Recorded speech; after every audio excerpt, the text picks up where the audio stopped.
नमस्कार बच्चों। इस वीडियो लेक्चर में हम लोग डिस्कस करेंगे क्लास 8th के मल्टीपल चॉइस क्वेश्चंस। और जो ये मल्टीपल चॉइस क्वेश्चंस होने वाले हैं ये बहुत इंपॉर्टेंट होंगे क्योंकि ये ज्योग्राफी क्लास 8th के हैं और चैप्टर है ह्यूमन रिसोर्स। तो चलिए फर्स्ट क्वेश्चन देखते हैं। फर्स्ट क्वेश्चन में कहा गया है more than 90% of world population lives in about dash of land surface. ठीक है, तो आपको बताना है जो हमारी 90% लैंड पॉपुलेशन है, जो 90% वर्ल्ड की पॉपुलेशन है वो कितने परसेंट लैंड सरफेस पे रहती है। तो फर्स्ट क्वेश्चन का अगर आप आंसर देखेंगे तो इसका आंसर है 30%। मतलब 90% वर्ल्ड की पॉपुलेशन 30% लैंड सरफेस पे रहती है और बाकी जो 10% बचा, 10% वर्ल्ड की पॉपुलेशन बची वो कितने लैंड सरफेस पे रहेगी, वो 70% लैंड सरफेस पे रहती है। नेक्स्ट इज क्वेश्चन नंबर 2 में कहा गया है the government of India has a ministry called ministry of human resource and development. हालांकि इसका नाम अब चेंज कर दिया गया है और इसका नाम हो गया है मिनिस्ट्री ऑफ एजुकेशन। ठीक है, तो बताना ये है the ministry was created in dash with an aim to improve people's skill. तो किस ईयर में इसको क्रिएट किया गया था? तो 1985 में MHRD को क्रिएट किया गया था। और क्यों क्रिएट किया गया था? टू इम्प्रूव पीपल्स स्किल्स, तो उनकी स्किल्स को इम्प्रूव करने के लिए क्रिएट किया गया था।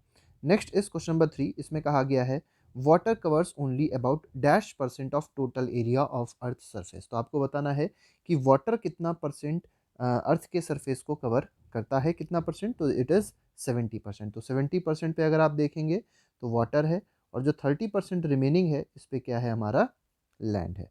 ठीक है, नेक्स्ट क्वेश्चन पे आते हैं। नेक्स्ट क्वेश्चन देखते हैं। Next question is what? Question number 4। Question number 4, तो देखिए क्वेश्चन 4 में कहा गया है topography is the dash cause of uneven distribution of population in the world. तो टोपोग्राफी का मतलब कैसा कॉज होता है अनइवन डिस्ट्रीब्यूशन का? तो it is the geographical cause of uneven distribution of population in the world. तो topography is related to geographical distribution. ठीक है, जोग्राफी के बारे में बात होती है। Next is question number 5। प्रधानमंत्री कौशल विकास योजना, तो ये एक बहुत इंपॉर्टेंट स्कीम है, इसके बारे में पूछा गया है। Was started in year 2015। 2015 में कौशल विकास योजना को स्टार्ट किया था। अब आपको बताना है its aim is to train dash youth from 2016 to 2020। तो कितने यूथ को ट्रेन करने का इनका एम था? तो फिफ्थ क्वेश्चन का अगर आप आंसर देखेंगे तो इसका आंसर है 1 करोड़। तो 1 करोड़ लोगों को ट्रेन करने का, स्किल प्रोवाइड करने का एम था विद दिस योजना। ठीक है, और पॉलिसी। नेक्स्ट इज, अब इसमें थोड़ी सी और बात देख लेते हैं कि इसका ऑब्जेक्टिव क्या था। तो इसका ऑब्जेक्टिव था to encourage aptitude towards employable skill. मतलब इनको, जो भी लोग रहेंगे उनको अब स्किल डेवलपमेंट के लिए फोकस किया जाएगा, जिससे वो आगे चल के वेज इनकम क्रिएट कर सकें। और इनकम सिर्फ क्रिएट ही ना कर सकें, दूसरों को इनकम भी प्रोवाइड कर सकें, दूसरों को भी वो हेल्प कर सकें, दूसरों को भी वो जॉब दे सकें। ठीक है, next question is question number 6। Natural growth rate is, तो नेचुरल ग्रोथ रेट का मतलब क्या होता है? तो नेचुरल ग्रोथ रेट का मतलब होता है it is the difference between birth rate and death rate of a country. तो ये बात याद रखिएगा अगर आपसे पूछा जाए what is natural growth rate, तो नेचुरल ग्रोथ रेट का मतलब ये है कि जो भी बर्थ रेट है कंट्री का और जो भी डेथ रेट है, दोनों को अगर सब्ट्रैक्ट कर दिया जाए तो जो डिफरेंस आएगा उसको कहा जाएगा natural growth rate. Next is question number 7। इसमें कहा गया है the way in which people are spread across the earth is known as pattern of population distribution. तो जिस तरीके से लोग अर्थ सरफेस पे डिस्ट्रीब्यूटेड हैं, भी आपने देखा था, कुछ ऐसी जगह भी हैं जहाँ पे बहुत सारे लोग रहते हैं, जहाँ पॉपुलेशन डेंसिटी बहुत ज़्यादा है, और कुछ ऐसी भी जगह हैं जहाँ पर पॉपुलेशन डेंसिटी बहुत कम है। ठीक है, तो अलग अलग तरीके का डिस्ट्रीब्यूशन और इसी को क्या कहते हैं? पैटर्न ऑफ पॉपुलेशन डिस्ट्रीब्यूशन कहते हैं। तो ये बात बिल्कुल सही है। Next is question number 8। Question number 8 में कहा गया है the greatest resource of a nation is. तो पूरे नेशन का, पूरे राष्ट्र का सबसे इंपॉर्टेंट और सबसे बड़ा जो रिसोर्स होता है वो ह्यूमन रिसोर्स होता है। ठीक है, लेकिन जो ह्यूमन होने चाहिए वो स्किल्ड होने चाहिए, ये भी बहुत इंपॉर्टेंट है, क्योंकि अगर ह्यूमन स्किल्ड नहीं है तो कहीं ना कहीं वो नेशन पे एक बोझ की तरह भी काम करते हैं। Next is question number 8। Question number 8 में देखते हैं क्या कहा गया है। Using resources carefully judiciously and giving them time to get renewed is called. तो देखिए उनको जुडिशली मतलब उसको अच्छे से यूज़ करना। ठीक है, और उसको इतना सिर्फ यूज़ करना कि वो आगे की जनरेशन्स के लिए भी यूज़ करा जा सके और उनको रिन्यू भी किया जा सके। तो इसको क्या कहते हैं? This is called resource conservation. This is called resource conservation. ठीक है, तो ये बात याद रखिएगा। Next is question number 9। Question number 9 में कहा गया है more than dash percent of world's population lives in about dash percent of land surface. तो अभी हम लोग ने देखा था कितनी परसेंट वर्ल्ड की पॉपुलेशन, तो अबाउट 90% लैंड की जो वर्ल्ड की पॉपुलेशन है वो कितने एरिया पे रह रही है, कितने लैंड पे रह रही है, 30% लैंड पे रह रही है। तो इसका आंसर आ जाएगा C option, that is 90 and 30। Next question is question number 10, dash of the world's people live in two continents Asia and Africa. तो कितने परसेंट लोग एशिया और अफ्रीका में ही सिर्फ रहते हैं, तो ये आंसर है 75%। ठीक है। Next is question number 11, which of the following is the region where many people live. तो बहुत सारे लोग कहाँ पे रहते हैं, तो इक्वेटोरियल फॉरेस्ट एरिया गलत है, फॉरेस्ट में बहुत सारे लोग नहीं रहते। ठीक है। हाई माउंटेन्स भी गलत है, इसका आंसर क्या है, प्लेन सही है। प्लेन्स पे रहना भी आसान होता है और बहुत सारी ऐसी चीज़ें होती हैं जो लोगों को रहने के लिए फेवरेबल होती हैं, जिसकी वजह से लोग कहाँ रहते हैं, प्लेन्स पे रहते हैं। नेक्स्ट इस क्वेश्चन नंबर 12, क्वेश्चन नंबर 12 देख लेते हैं। ओशियानिया इंक्लूड्स, तो ओशियाना जो है उसमें कौन कौन सी बातें आती हैं, कौन कौन सी कंट्रीज आती हैं, तो ऑस्ट्रेलिया बिल्कुल सही है, न्यूजीलैंड भी सही है, पैसिफिक आइलैंड भी सही है, तो तीनों ही आते हैं, इसका मतलब इसका आंसर हो जाएगा ऑल ऑफ दी अबव। ठीक है। नेक्स्ट इज क्वेश्चन नंबर 13, इसमें कहा गया है द नंबर ऑफ डेथ पर 1000 पीपल। ठीक है। तो कितने लोग 1000 लोगों में से एक दिन में मर रहे हैं, उनको क्या कहा जाएगा, उसको कहा जाएगा death rate of a country. ठीक है। Next is question number 14, world second most populated country. तो आपको पता होगा सबसे ज़्यादा पॉपुलेशन चाइना में है, और उसके बाद अगर देखेंगे क्योंकि सेकेंड मोस्ट पॉपुलेटेड पूछा गया है तो वो हमारा प्यारा भारत है। ठीक है। Next is question number 15, average density of population in India. तो देखिए डेंसिटी बतानी है, पॉपुलेशन डेंसिटी बतानी है भारत की क्या है, और याद रखिएगा डेंसिटी को मेजर किया जाता है पर्सन पर स्क्वायर किलोमीटर, मतलब एक स्क्वायर किलोमीटर के एरिया में कितने लोग रहते हैं उसको कहा जाता है पॉपुलेशन डेंसिटी। ठीक है। तो एवरेज अगर पॉपुलेशन डेंसिटी भारत की देखी जाए तो वो है 382 पर्सन पर स्क्वायर किलोमीटर, मतलब 1 स्क्वायर किलोमीटर के एरिया में कितने लोग भारत में रहते हैं, 382 पीपल अप्रॉक्सीमेटली भारत में रहते हैं। Next is question number 16, which of the following statement are false with respect to thinly populated areas. तो जो बहुत जहाँ पे पॉपुलेशन कम होती है तो ऐसे एरियाज को लेके कौन सा स्टेटमेंट यहाँ पर गलत है। Usually the high altitudes area and extremely cold zones are sparsely populated, बिल्कुल सही है। ठीक है। हाई ऑल्टीट्यूड एरिया होगा या एक्सट्रीमली कोल्ड, जहाँ पे एक्सट्रीम कोल्ड होते हैं जैसे अलास्का है, वहाँ पे जो पॉपुलेशन होगी वो स्पार्सली पॉपुलेटेड होगा या कम पॉपुलेशन होगी। ठीक है। These regions enjoy an equable climate where there is adequate rainfall. ठीक है। तो यहाँ पे जो बात कही गई है ये गलत है। ठीक है। यहाँ पर का कोई मतलब नहीं है इस स्टेटमेंट का। वेरी फ्यू पीपल लिव इन इक्वेटोरियल फॉरेस्ट, ये भी बात क्या है, बिल्कुल सही है। ठीक है। तो थिनली पॉपुलेटेड एरियाज़ को लेके जो पहला स्टेटमेंट है और जो तीसरा स्टेटमेंट है वो तो सही है। ठीक है। और यहाँ बोला गया है जो थिन पॉपुलेटेड एरियाज़ होंगे वहाँ पे क्या इक्वेबल क्लाइमेट होगा और एडिक्वेट रेनफॉल होगी, तो ये गलत हो जाएगा। ठीक है। अगर एडिक्वेट रेनफॉल होती तो ज़्यादा ज़्यादा प्रोडक्शन हो सकता, लैंड ज़्यादा फर्टाइल होती और वहाँ पे आसान होता रहना, तो वहाँ पे लोग ज़्यादा रह रहे होते। ठीक है। तो ये ऑप्शन यहाँ पर गलत हो जाएगा, तो इसका आंसर जो गलत है वो हो जाएगा option number B. Next is question number 17, question number 17 देख लेते हैं। Dash is the number of people living in a unit area of earth surface. तो एक यूनिट एरिया में अर्थ सरफेस के जितने लोग रहते हैं उसको क्या कहा जाता है, तो बहुत सिंपल है, उसको हम लोग क्या कहेंगे, that is called population density. तो यूनिट एरिया बोला जाए या स्क्वायर किलोमीटर बोला जाए ये भी सही है। ठीक है। Next is question number 18, identify the correct statement about population density. Population density को लेके कौन सा स्टेटमेंट इनकरेक्ट है, यहाँ पे करेक्ट नहीं पूछा गया है, इनकरेक्ट पूछा गया है मान लीजिए, या करेक्ट भी चलिए पूछा गया तो हम लोग बता सकते हैं। It is normally expressed as per square metre, तो ये गलत है, it is normally expressed as per square kilometre, ये होना चाहिए पहले का आंसर, तो ये पार्ट तो गलत हो गया। सेकेंड देख लेते हैं, the average population of the world, whole world is 51 person per square kilometre, ये भी बात क्या है, बिल्कुल सही है। याद रखिएगा जो वर्ल्ड की पॉपुलेशन डेंसिटी है वो approximately 51 person per square kilometre है। नेक्स्ट बोला गया है south central Asia has the highest density of population followed by east and south east Asia. तो सबसे ज़्यादा अगर पॉपुलेशन देखेंगे तो एशिया में कहाँ पे है, साउथ सेंट्रल एशिया में है, सबसे ज़्यादा डेंसिटी है पॉपुलेशन की, और उसके बाद कहाँ पे है, ईस्ट एशिया में है। ठीक है। एंड साउथ ईस्ट एशिया में, और उसके बाद है। तो इसमें बी और सी ऑप्शन जो है वो क्या हो जाएंगे, सही हो जाएंगे। गलत कौन सा है, सिर्फ ए ऑप्शन गलत है। नेक्स्ट इज क्वेश्चन नंबर 19, इसमें देख लेते हैं the population of world is approximately, आपको बताना है जो वर्ल्ड की पॉपुलेशन है वो कितनी है अप्रॉक्सीमेट, तो वो अप्रॉक्सीमेट है 7 बिलियंस। ठीक है, तो 7 billion is the correct answer of question number 19। Next question देखते हैं। Next question is question number 20। Question 20 देख लेते हैं the factors affecting distribution of population. तो डिस्ट्रीब्यूशन ऑफ पॉपुलेशन आपको पता है कुछ ऐसी जगह है जहाँ पे पॉपुलेशन बहुत ज़्यादा है, कुछ ऐसी भी जगह है जहाँ पर पॉपुलेशन बहुत कम है। तो आपको ये बताना है कि कौन से फैक्टर्स हैं जिसकी वजह से ऐसा होता है। तो पहला जोग्राफिकल फैक्टर्स हैं, बिल्कुल सही है। जोग्राफिकल फैक्टर्स में जैसे रेनफॉल पैटर्न आ जाएगा, ठीक है, टेम्परेचर आ जाएगा, ये सब चीज़ें आ जाएंगी। सोशल फैक्टर्स भी सही हैं। कल्चरल एंड इकोनॉमिक फैक्टर्स भी होते हैं, बिल्कुल सही है। जैसे कुछ प्लेसेस ऐसी होती हैं जो कल्चरल इंपॉर्टेंस की होती हैं, जैसे मक्का है, जैसे बनारस है, तो इन सब में जो पॉपुलेशन होगी ऑब्वियस सी बात है वहाँ ज़्यादा लोग रहना पसंद करेंगे, तो वो ज़्यादा ही वहाँ पॉपुलेशन होने वाली है। ठीक है, तो इसमें के तीनों जो फैक्टर्स दिए गए हैं ये बिल्कुल डिस्ट्रीब्यूशन ऑफ पॉपुलेशन को अफेक्ट करते हैं, तो इसका आंसर हो जाएगा all of the above. Next question is question number 21।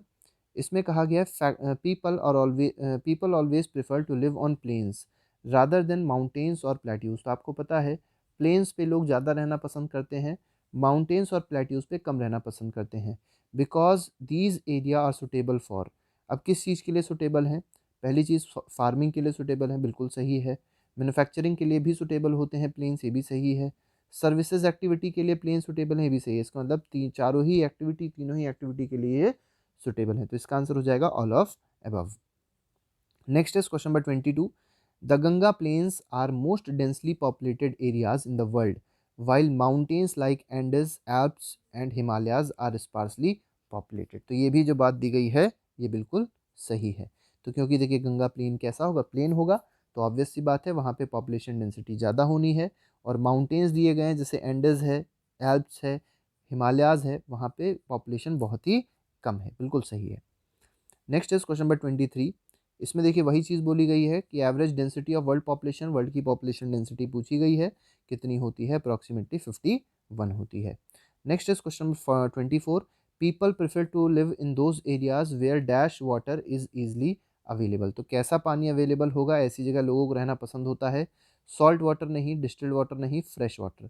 तो जहाँ पे लोगों को पीने के लिए फ्रेश वाटर आसानी से अवेलेबल होता है वहाँ पर लोग रहना ज़्यादा पसंद करते हैं। Next is question number 25। Examples of places with religion और cultural significance attract people is are. आपको बताना है कि कौन सी ऐसी यहाँ पे प्लेसेस दी गई हैं जिनका रीजन, जिनका कल्चरल सिग्निफिकेंस ज़्यादा है, जिसका रिलीजन बेस्ड सिग्निफिकेंस ज़्यादा है। तो बनारस बिल्कुल सही है, जेरूसलम भी सही है और वेटिकन सिटी भी सही है। बनारस देखेंगे तो हिंदुज़म के लिए बहुत इंपॉर्टेंट है, ठीक है। जेरूसलम देखेंगे तो यहूदियों के लिए बहुत इंपॉर्टेंट है, और वेटिकन सिटी जब देखेंगे तो ये क्रिश्चियंस के लिए बहुत इंपॉर्टेंट माना जाता है, ठीक है। तो इसका आंसर क्या हो जाएगा? ऑल ऑफ दी अब हो जाएगा। ऐसे बहुत सारे प्लेसेस होते हैं जिनका अलग अलग कल्चरल और रिलीजन बेस्ड इंपॉर्टेंस होता है, ठीक है। Next is question number 26। Pick out the apt definition for population density. आपको बताना है कि इसमें पॉपुलेशन डेंसिटी की कौन सी इंपॉर्टेंट जो डेफिनेशन दी गई है। The way in which people live across the mountains, बिल्कुल गलत है, this is not population density. Next बोला गया the way in which people are spread across the earth surface. और थर्ड दिया गया the way in which people live in urban areas. तो इसमें मोस्ट अप्रोप्रिएट आंसर अगर आप देखेंगे तो क्या मिल जाएगा? ऑप्शन नंबर बी मिल जाएगा।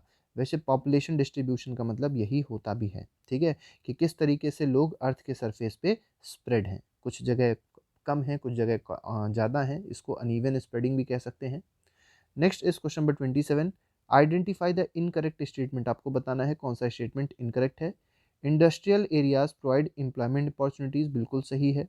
Next is large number of people are attracted to areas having no industry. देखिए जहाँ पे इंडस्ट्री नहीं होगी वहाँ एम्प्लॉयमेंट नहीं होगा, और जहाँ एम्प्लॉयमेंट नहीं होगा वहाँ पे लोग रहना नहीं चाहेंगे। लेकिन यहाँ तो लिखा गया है गलत, यहाँ लिखा गया लार्ज पीपल, जो लार्ज नंबर ऑफ पीपल है वो अट्रैक्ट होते हैं ऐसी जगह की तरफ जहाँ पे कोई इंडस्ट्री नहीं है, तो ये चीज़ गलत है, ठीक है। और थर्ड बोला गया है Osaka in Japan and Mumbai in India two densely populated areas, बिल्कुल सही है। दोनों डेंसली पॉपुलेटेड क्यों हैं? क्योंकि ये इंडस्ट्रियल एरियाज हैं। तो इसमें इनकरेक्ट कौन सा आएगा? ऑप्शन नंबर बी आ जाएगा। Next is question number 28। इसमें देख लेते हैं dash is the number of years that an average person can expect to live. तो कोई भी इंसान है वो कितना, मतलब एक एवरेज की बात अगर करी जाए कि कोई भी पर्सन कितना साल तक वो ज़िंदा रह सकता है, तो उसको क्या कहा जाता है, that is called life expectancy. ठीक है, क्वेश्चन नंबर 29 देखते हैं, cite an example where religious और cultural activities tend to attract more people. ठीक है, तो रिलीजियस और कल्चरल एक्टिविटी जहाँ पे बहुत सारे लोगों को अट्रैक्ट करती है, उसका एग्जाम्पल आपको बताना है। तो आप देख सकते हैं यहाँ पर मक्का दिया गया है। मक्का में आपको पता होगा कि मुस्लिम्स इस्लाम रिलीजन को बहुत ज़्यादा आगे मतलब माना जाता है, और ये कहा जाता है कि इनका सबसे होली प्लेस है। ठीक है, जैसे हिंदू के लिए अगर देखी जाए तो जैसे बनारस है, इलाहाबाद है, इसी तरीके से जिसको आप प्रयागराज भी बोलते हैं, इसी तरीके से अगर इस्लाम के लिए देखा जाए तो क्या है, मक्का है, Mecca Medina. Next is question number 30। Question number 30 देख लेते हैं, in 1804 the world's population reached dash billion. तो कितने बिलियन हो गई थी वर्ल्ड की पॉपुलेशन 1830 में, 1804 में, तो ये हो गई थी approximately 1 billion. Next is question number 31, इन 1959, तो 1959 के अगर आसपास की बात करी जाए, वर्ल्ड्स पॉपुलेशन रीच्ड, तो वर्ल्ड की पॉपुलेशन कितनी हो गई थी, तो ये हो गई थी about 3 billion, which is often called population explosion. तो देखिए 2 गुना बढ़ गई, ये कह सकते हैं। पहले अगर 1 बिलियन थी तो 1 का 2 गुना कितना हो जाएगा, तो 2, इतना बढ़ गई, तो टोटल कितनी हो गई, 3 हो गई। तो इस तरीके से पॉपुलेशन एक्सप्लोजन हुआ। पॉपुलेशन एक्सप्लोजन का मतलब होता है जब अचानक से पॉपुलेशन बहुत ज़्यादा बढ़ जाती है, तो उसको बोलते हैं पॉपुलेशन एक्सप्लोजन। और क्यों बढ़ गई थी, क्योंकि मेडिकल फैसिलिटीज़ इंप्रूव हो गई थी। ठीक है, बहुत सारे जो भी खाने वाने का साधन था वो ज़्यादा अच्छा हो सकता था। ठीक है, इंडस्ट्रियलाइजेशन आ गया था जिससे लोगों को काम मिलने लग गया था, और भी बहुत सारे इसके फैक्टर्स हो सकते हैं। Next is question number 32। इसमें कहा गया है इन 1999 40 ईयर्स लेटर, ठीक है, the population double two 6 billion. ठीक है, पॉपुलेशन कितनी हो गई थी, अबाउट 6 बिलियन हो गई थी। The main reason for this growth was, तो ये जो इतना पॉपुलेशन में इंक्रीमेंट हो रहा है, इसके पीछे ग्रोथ, इसके पीछे रीज़न क्या है। तो पहला रीज़न दिया गया है बेटर फूड सप्लाईज, बिल्कुल सही है। सेकेंड बोला गया है death were reducing while the number of birth still remains fairly high. तो जो लोग मर रहे थे वो अब कम हो गए, लेकिन जो बर्थ हो गई थी, बर्थ होने लग गई थी, वो अब और ज़्यादा होने लग गई थी। दोनों बातें बिल्कुल सही हैं। Third is better medical facilities, ये भी बात बिल्कुल सही है। ठीक है, तो 32 का आंसर क्या हो जाएगा, ऑल ऑफ दी अबव हो जाएगा। Next is question number 33, identify the incorrect statement. आपको बताना है कौन सा स्टेटमेंट इनकरेक्ट है। फर्स्ट दिया गया है birth are usually measured using birth rate. ठीक है, तो बर्थ को क्या हम लोग बर्थ रेट से मेजर करते हैं, that is number of life birth पर 1000 पीपल। तो 1000 लोगों में से जितने लोग जिंदा रहते हैं उसको बर्थ रेट कहा जाता है। ये बात बिल्कुल सही है। Next is death are usually measured using death rate. तो डेथ जो होता है डेथ रेट से मेजर करते हैं, कितनी डेथ हुई। लेकिन यहाँ पे देखिए 10,000 लोग दिया गया, क्या 10,000 लोगों में कितनी डेथ हुई इसको देख काउंट किया जाता है, तो ये गलत है। इसमें भी क्या आएगा, 1000 ही आना चाहिए। ठीक है, नेक्स्ट इज, तो ये ऑप्शन हमारा गलत हो जाएगा, इनकरेक्ट स्टेटमेंट हमारा बी हो गया। नेक्स्ट देख लेते हैं सी में क्या कहा गया है, migration is movement of people in and out of an area. ये बात बिल्कुल सही है।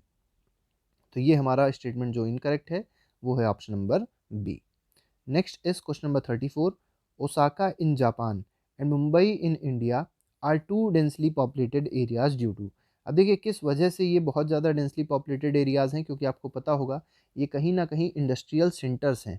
ठीक है, तो एम्प्लॉयमेंट ज़्यादा होगी, तो इसको कह सकते हैं they are industrial belts providing large employment to employment opportunities. ठीक है, तो ये बात बिल्कुल सही है, तो इसका आंसर हो जाएगा option number C. Next is question 35। इसमें देख लेते हैं the difference between birth rate and death rate of a country is called. तो बर्थ रेट और डेथ रेट में जो डिफरेंस होता है उसको क्या कहा जाएगा, उसको कहा जाएगा नेचुरल ग्रोथ रेट। तो इसका आंसर हो जाएगा option number C.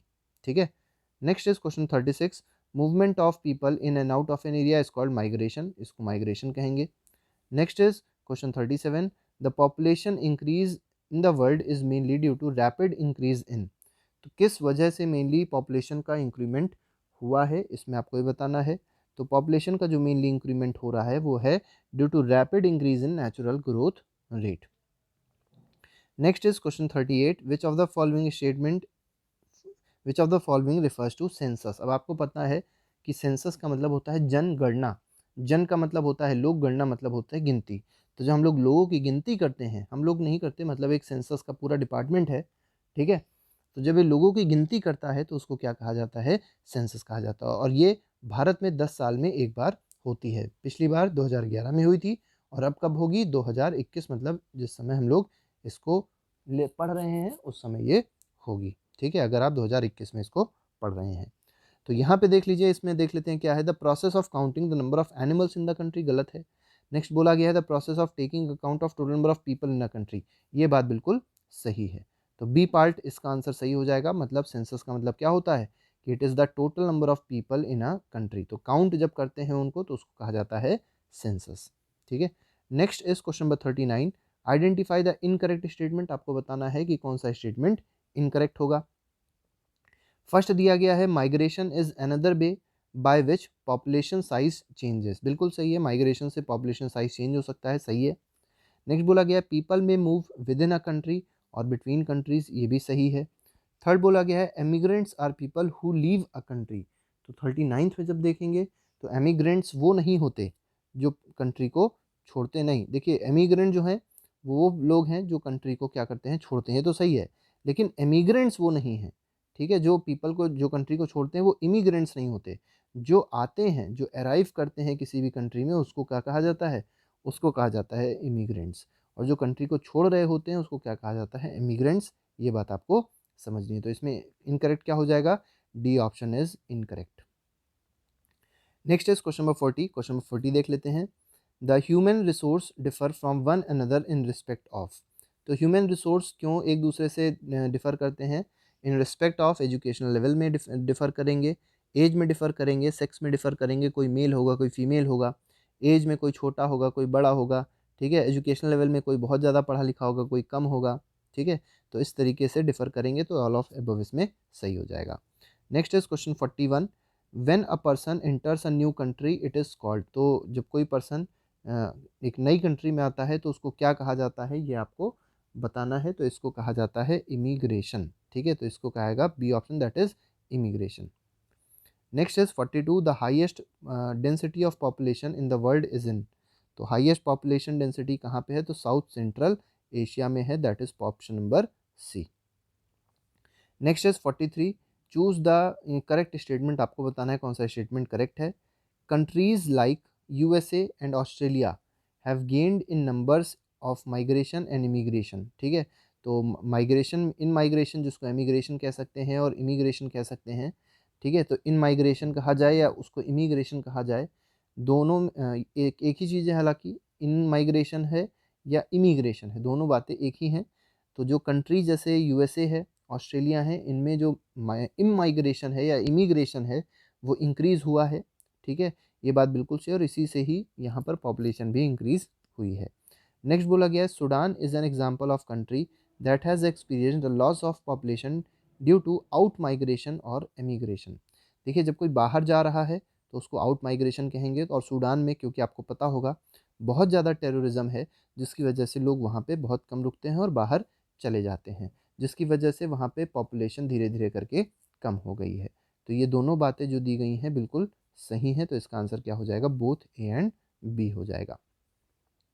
Next is question number 44, identify the incorrect statement regarding human resource. तो ह्यूमन रिसोर्स से रिगार्डिंग जो भी स्टेटमेंट इनकरेक्ट है वो आपको बताना है।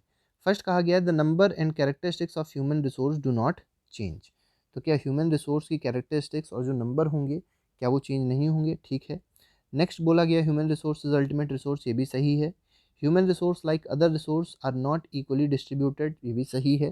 ठीक है, human resource differ in education level, age and sex, ये भी बात बिल्कुल सही है। तो सारे के सारे स्टेटमेंट क्या हो जाएंगे, बिल्कुल ट्रू है, कोई भी स्टेटमेंट फॉल्स इसमें नहीं है। ठीक है, नेक्स्ट देख लेते हैं क्वेश्चन नंबर 45 है अब पॉपुलेशन पिरामिड। अब आपको बताना है पॉपुलेशन पिरामिड होता क्या है। ठीक है, तो population pyramid shows the difference between birth rate and death rate. क्या ऐसा होता है, तो ये तो गलत है। नेक्स्ट बोला गया है it represent the structure of population with respect to their weight. Weight के रिस्पेक्ट में ये पॉपुलेशन डिस्ट्रीब्यूशन नहीं शो करता। नेक्स्ट बोला गया the structure of population with respect to their age, ये ऑप्शन बिल्कुल सही है। तो पॉपुलेशन को रिप्रेजेंट करता है, स्ट्रक्चर ऑफ पॉपुलेशन को रिप्रेजेंट करता है उनकी एज के साथ में। Next is question 46, the general trend of international migration is from less developed nation to more developed nation in search of better employment opportunities. तो ये बात तो बिल्कुल सही है।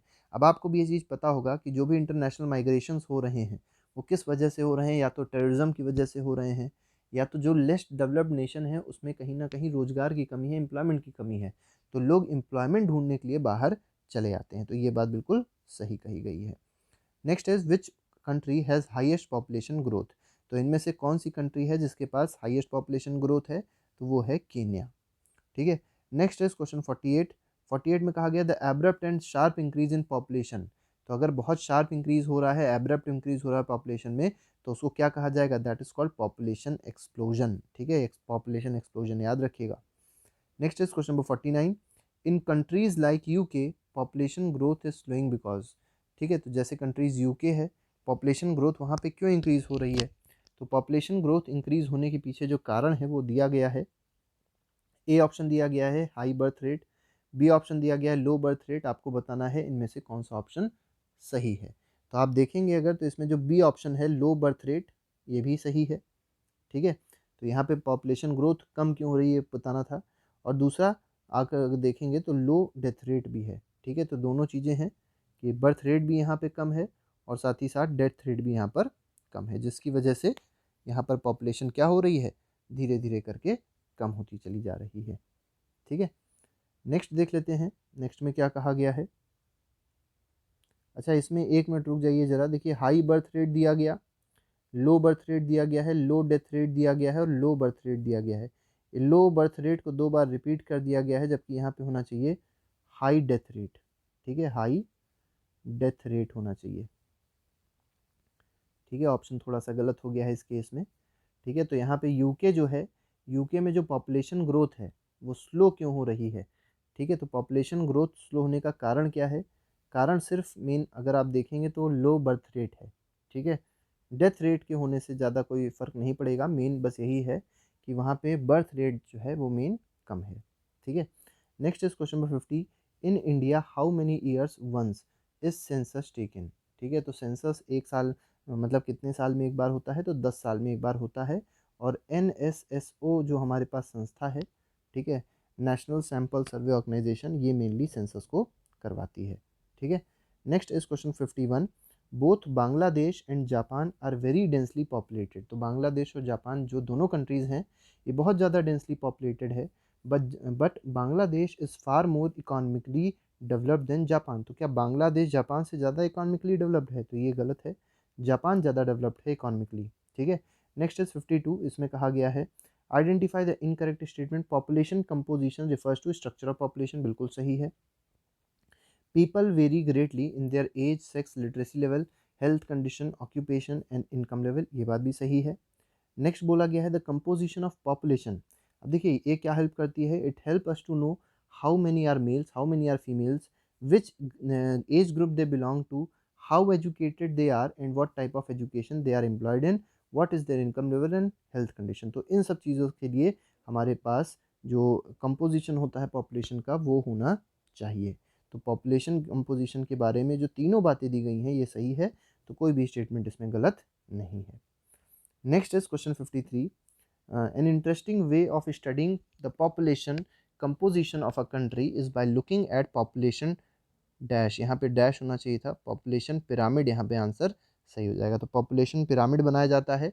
पॉपुलेशन पिरामिड में मेनली एज सेक्स पिरामिड भी उसको कह सकते हैं, क्योंकि उसमें एक तरफ एज रहेगा और दूसरी तरफ मेल या फीमेल की बात करी जाती है। तो हम लोग इस तरीके के ग्राफ टाइप का बनाते हैं, पिरामिड टाइप का बनाते हैं। ठीक है, नेक्स्ट क्वेश्चन, क्वेश्चन नंबर 54 देखते हैं। Which of the following countries has slow growth rate of population. तो slow growth rate of population किस में होगा, तो ये यूनाइटेड किंगडम में है। भारत में भी ग्रोथ रेट ज़्यादा है और बांग्लादेश में भी ग्रोथ रेट बहुत ज़्यादा है। Next is population density refers to. तो पॉपुलेशन डेंसिटी क्या होती है, number of people living per square kilometre. तो बी ऑप्शन इसका सही हो जाएगा, कितने लोग एक स्क्वायर किलोमीटर में रह रहे हैं उसी को पॉपुलेशन डेंसिटी कहा जाता है। Next is USA and Australia gained population growth by. ठीक है, तो यूएसए और ऑस्ट्रेलिया में जो पॉपुलेशन ग्रोथ मेनली हुई है वो टूरिज़्म की वजह से भी हुई है और इमिग्रेशन की वजह से भी हुई है। तो इसका आंसर क्या हो जाएगा, ऑप्शन नंबर सी हो जाएगा। ठीक है, next is question 57। Alaska in north America. तो नॉर्थ अमेरिका में एक बहुत इंपॉर्टेंट जगह है अलास्का, पूछा गया है ये ज़्यादा पॉपुलेटेड क्यों है। तो फर्स्ट कहा गया है availability of fertile soils for agriculture, तो बिल्कुल ही गलत है, बहुत ठंडी जगह है अलास्का, आपको पता होगा। अवेलेबिलिटी ऑफ मिनरल रिसोर्सेज, ये बात बिल्कुल सही है, मिनरल रिसोर्सेज वहाँ बहुत ज़्यादा पाए जाते हैं। ठीक है, एक्सीलेंट ट्रांसपोर्ट फैसिलिटीज़, ये भी गलत है। ठीक है। तो अलास्का में पॉपुलेशन ज़्यादा होने का कारण क्या है? Availability of mineral resources. Next is question 58, identify the incorrect statement. आपको बताना है 58th क्वेश्चन में कौन सा स्टेटमेंट इनकरेक्ट है। ठीक है, तो फर्स्ट देख लेते हैं, in countries where death rate specially among the very young are decreasing. तो ऐसी कंट्रीज जिसमें डेथ रेट डिक्रीज हो रही हैं। The pyramid is broad in the younger age group. तो वहाँ पे जो पिरामिड होगा वो यंगर एज ग्रुप में क्या हो जाएगा? बहुत ब्रॉड हो जाएगा, क्योंकि वहाँ पे डेथ कम हो रही है तो लोग ज़्यादा हो जाएंगे। Because more infant survive to adulthood which can be seen in the pyramid for India. क्योंकि यहाँ पे अगर आप देखेंगे तो यंगर पॉपुलेशन ज़्यादा सर्वाइव कर रही है, ज़्यादा रुक रही है, ख़त्म नहीं हो रही है, डेथ नहीं हो रही है, जिसकी वजह से ये कह सकते हैं कि यहाँ पे जो पॉपुलेशन है, यंग पॉपुलेशन है, वो ज़्यादा है, और ऐसा भारत में होता है, ये बात बिल्कुल सही है। नेक्स्ट देख लेते हैं, सच पॉपुलेशन कंटेन। अब इसी पॉपुलेशन के बारे में बात करी जा रही है कि ये पॉपुलेशन, जो इस टाइप की पॉपुलेशन होती है, they contain relatively large number of young people. इसमें यंग पीपल बहुत ज़्यादा होते हैं, जिसका मतलब क्या होता है? Strong and expanding labour force, जिससे एक बहुत स्ट्रांग लेबर फोर्स भारत को मिलता है। ये बात भी सही है। नेक्स्ट बोला गया, इन कंट्रीज लाइक जापान। तो जापान की अगर बात करी जाए, low birth rates make the pyramid narrow at base. तो अगर बेस देखेंगे जापान में, जो बेस देखेंगे जो जापान का पिरामिड होता है, वहाँ पे ये नैरो बहुत होगा, बहुत छोटा सा होगा। क्यों? क्योंकि जो बचपन में ही जो ग्रोथ रेट है वो बहुत ही कम है। इसका मतलब यहाँ पे यंग पॉपुलेशन बहुत ही कम हो गई है। ठीक है, ये बात भी सही है। Next is decrease death rate allowed number of people to reach old age. ठीक है, अब डेथ रेट अगर कम हो जाएगी, इसका मतलब क्या हो जाएगा? It allows number of people to reach old age. क्या इससे हम लोग को मतलब इससे जो लोग होंगे वो ओल्ड एज तक पहुंच पाएंगे? तो ये भी बात सही है। ठीक है, क्योंकि डेथ कम हो रही है, जिसकी वजह से लोग जो हैं वो ज़्यादा बूढ़े हो जाते हैं। ठीक है, तो इसमें चारों के चारों स्टेटमेंट सही थे, कोई भी स्टेटमेंट इसमें गलत नहीं है। Next is question 59, identify the incorrect match. आपको बताना है कौन सा इनकरेक्ट मैच है। फर्स्ट दिया गया है migration the movement of people in and out of area, बिल्कुल सही है। लाइफ एक्सपेक्टेंसी का मतलब क्या होता है? Number of years for which an average man is expected to live, ये भी सही है। थर्ड में बोला गया है इमिग्रेंट्स क्या होते हैं? People coming into a country, ये भी बात बिल्कुल सही है। लेकिन फोर्थ अगर आप देखेंगे, इसमें सेक्स रेशियो के बारे में बताया गया है, नंबर ऑफ मेल्स पर 1000 फीमेल्स। तो नंबर ऑफ मेल्स पर 1000 फीमेल्स नहीं होता है, number of females per 1000 mails होता है, उल्टा लिखा हुआ है, females per 1000 males. This is called what? This is called sex ratio. आप लोग कमेंट बॉक्स में इंडिया का सेक्स रेशियो लिख के बताइएगा इस समय 2011 सेंसस के हिसाब से what is the national sex ratio of India. ठीक है, हमारा लास्ट क्वेश्चन देख लेते हैं, ट्रू फॉल्स इसमें पूछा गया है। फर्स्ट क्वेश्चन दिया गया है, the shape of population pyramid tells us the story of people living in that particular country, ये बिल्कुल सही है। Next is the number of children are showing at the bottom and reflect the level of birth. Bottom में क्या दिखाया जाता है कि बिलो 15 ईयर्स तक जो चिल्ड्रन हैं वो, उनके बारे में वहाँ पे बात होती है, और वो कहीं ना कहीं हम लोग को बर्थ रेट या बर्थ के बारे में इंफॉर्मेशन देता है, बिल्कुल सही है दोनों। थर्ड बोला गया, the population pyramid also tell us how many dependents are there in a country. इसी से हम लोग को पता चल पाता है, क्योंकि नीचे जितने ज़्यादा पिरामिड बड़ा होगा नीचे का, ठीक है, बेस जितना ज़्यादा बड़ा होगा, इसका मतलब क्या है कि उतने ही ज़्यादा लोग डिपेंडेंट्स हैं किसी भी कंट्री में, बिल्कुल सही है। नेक्स्ट बोला गया, there are two groups of dependent. अब दो तरीके के डिपेंडेंट्स होते हैं, एक यंग डिपेंडेंट्स होते हैं जिनकी एज 15 साल से कम होती है, और एक एल्डर डिपेंडेंट्स होते हैं जिनकी एज 65 ईयर से ज़्यादा होती है। तो ये बात बिल्कुल सही है। Those of the working age are economically active, तो ये बात भी बिल्कुल ट्रू होगी। जो वर्किंग एज के लोग होते हैं वो इकोनॉमिकली क्या होते हैं? एक्टिव होते हैं। ई पार्ट में क्या दिया गया है? The population pyramid of a country in which birth and death rates both are high is broad at the base and rapid narrow towards the top. तो देखिए, जहाँ पे बर्थ रेट भी ज़्यादा है और साथ ही साथ डेथ रेट भी ज़्यादा है, बर्थ रेट ज़्यादा होगी इसका मतलब नीचे की जो पिरामिड होगी, जो बेस होगा वो थोड़ा सा बड़ा होगा, ठीक है, वाइड होगा, ठीक है, ब्रॉड होगा। लेकिन डेथ रेट ज़्यादा होने से, अब देखिए जो जो बुज़ुर्ग लोग होते हैं वो ऊपर उसमें दिखाए जाते हैं, शो किए जाते हैं। तो अगर आप देखेंगे धीरे धीरे करके पिरामिड क्या होता चला जाता है, धीरे धीरे करके ये छोटा होता चला जाता है, नैरो होता चला जाता है। नैरो का मतलब जो डेथ रेट है ज़्यादा है, डेथ रेट ज़्यादा होने की वजह से जो बड़े लोग हैं वो इस कंट्री में क्या हैं?